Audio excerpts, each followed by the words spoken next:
This is an old clover plot. I'm going to completely clear it and blanket it this year with buckwheat. So back in the day I used to cut everything. I used to clear the entire field. I used to put in half winter greens and half oats and all this other stuff. And you know, over the year, watching different YouTube videos and watching everybody else's ideas, you really try different things and you do your own little system. And what I want to share mine. Instead of doing the entire fields and cutting everything,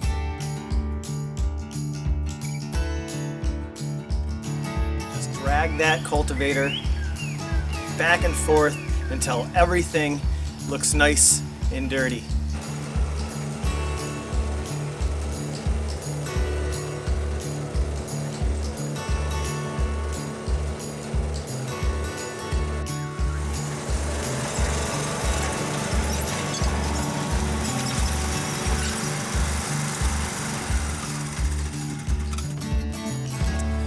So the field's all done, and now I think I'm going to spray it one more time tonight, right before the sun goes down, or right when the sun goes down. Most of the bees will be back. My apiary is right next to this food plot, so I really don't want to spray until all the bees come back to their hives. And so I'll give it one more spray, and then right before rain, I think today's Sunday, and I think we're supposed to get rain Tuesday. So tomorrow after work, I will blanket this area with buckwheat seed, and we'll wait for rain.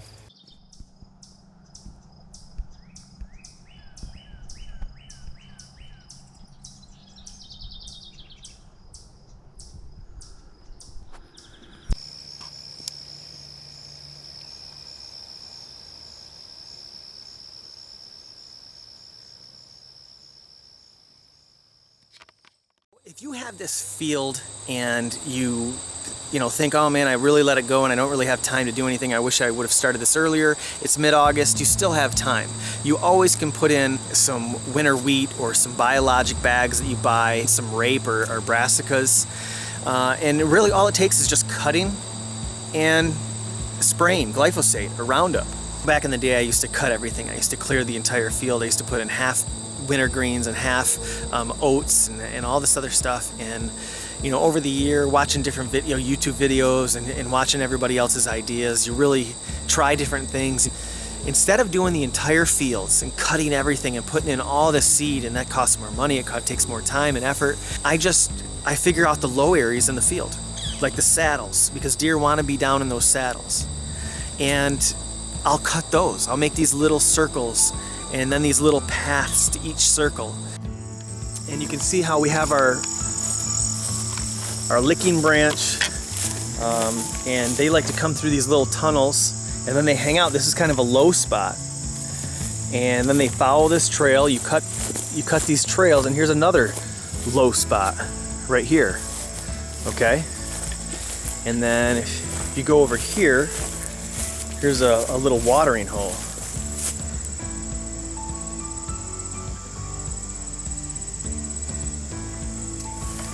This tree behind me, it's a hinge cut tree right on the edge of the field, and the deer, they like to walk out right next to these trees, and they like to work this area. They'll come out there's a pocket right here, and they'll work right along here. Oh, and we're gonna kill all this area, and we're gonna put in winter wheat here. And there's our stand right there. So we got our watering hole over here, and other little staging areas, and they feel good because it's right by the edge.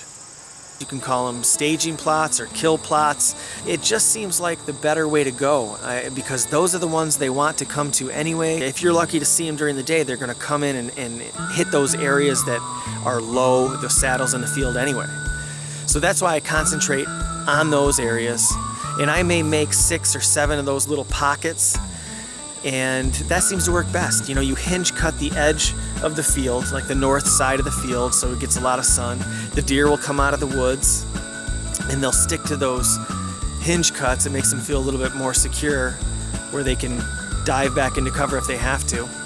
So we have to make sure that we spray towards the end of the evening, so where the bees aren't out there. We have to make sure that we cut the grass or cut the field, that way there's not any blossoms or flowers where they're pollinating. Our mixture is nice and strong because we're going to have condensation right after the dew, and we make sure we put in a surfactant. You can use vegetable oil. You can use, some of the glyphosate mixtures have a surfactant in them, so you don't have to worry about adding. 2 weeks later, we're going to spray again, and then we're going to add our seed right around September 1st. We're gonna plant some winter rye. So just a friendly reminder to get out there and cut and spray, and in a couple more weeks, spray and overseed, and we'll be ready in time for hunting season. Hopefully everything's done for the month of September, so they have 30 days to get back to normal, no pressure. So then come first cold morning, you can get out there and pick out a good one.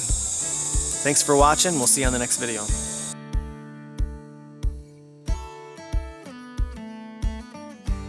And today we're going to talk about brushing in a blind, and something that I use anytime I get a chance. If somebody's throwing out an artificial tree or an artificial reef or any of that stuff, you can wire that up to your blinds. So I want to show you a blind. Here's what our blind looks like up here without anything on it. I'm going to drop that railing down, I'm going to brush it in.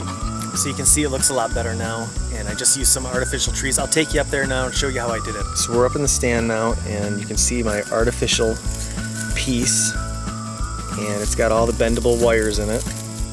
And this just really makes this look like it's part of the tree. I've got a little piece that's wired up to the side of it right here. Use chicken wire, and then just any snips to cut it. This is how I attach it.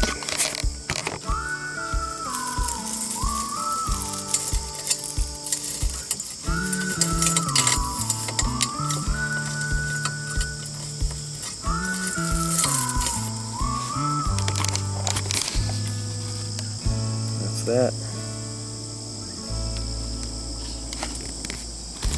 It's not going anywhere.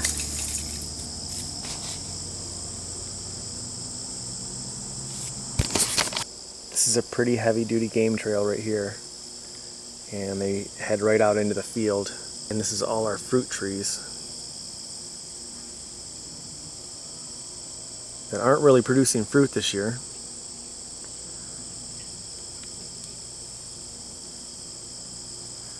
But this is our staging area right here, and then there's another little pocket over there.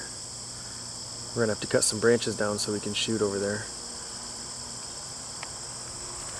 And then it's right here too.